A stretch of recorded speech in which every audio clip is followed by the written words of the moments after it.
Last week, I spent a few days in California, talking with ordinary Americans in town halls and in the places where they work. We talked about their struggles, and we talked about their hopes. At the end of the day, these men and women weren't as concerned with the news of the day in Washington as they were about the very real and very serious challenges their families face every day. Whether they'll have a job and a paycheck to count on, whether they'll be able to pay their medical bills or afford college tuition, whether they'll be able to leave their children a world that's safer and more prosperous than the one we have now. Those are the concerns I heard about in California. They're the concerns I've heard about in letters from people throughout this country for the last 2 years.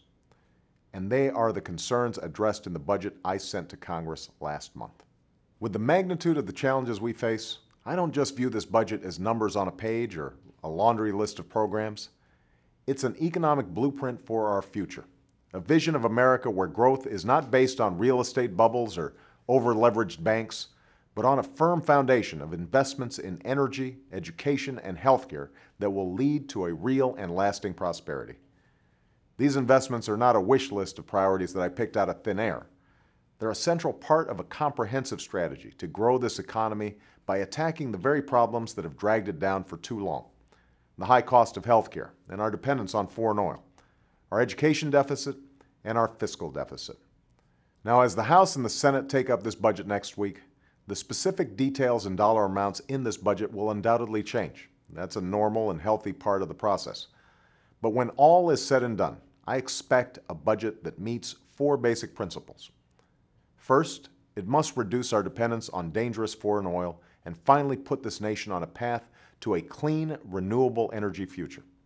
There's no longer doubt that the jobs and industries of tomorrow will involve harnessing renewable sources of energy.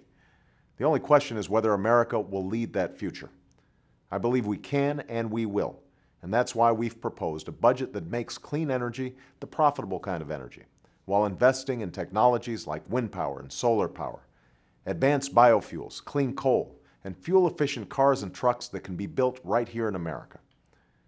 Second, this budget must renew our nation's commitment to a complete and competitive education for every American child.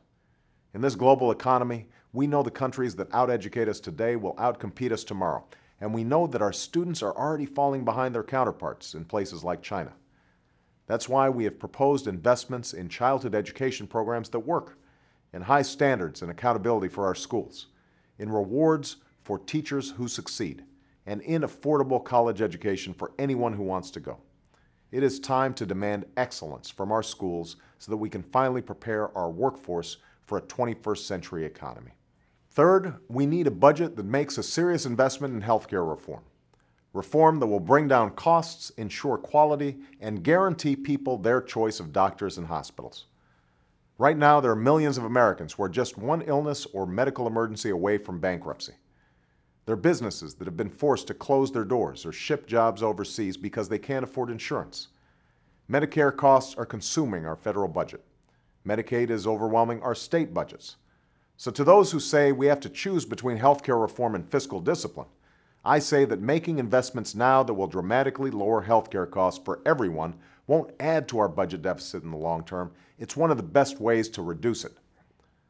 Finally, this budget must reduce that deficit even further. With the fiscal mess we've inherited and the costs of this financial crisis, I've proposed a budget that cuts our deficit in half by the end of my first term. That's why we're scouring every corner of the budget and have proposed $2 trillion in deficit reductions over the next decade. In total, our budget would bring discretionary spending for domestic programs as a share of the economy to its lowest level in nearly half a century.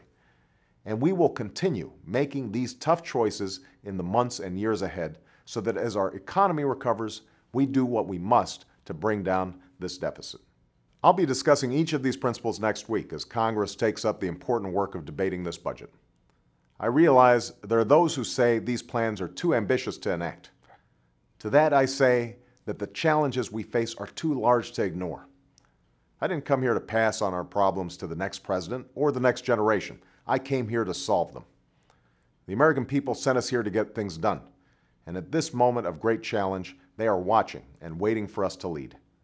Let's show them that we're equal to the task before us, and let's pass a budget that puts this nation on the road to lasting prosperity.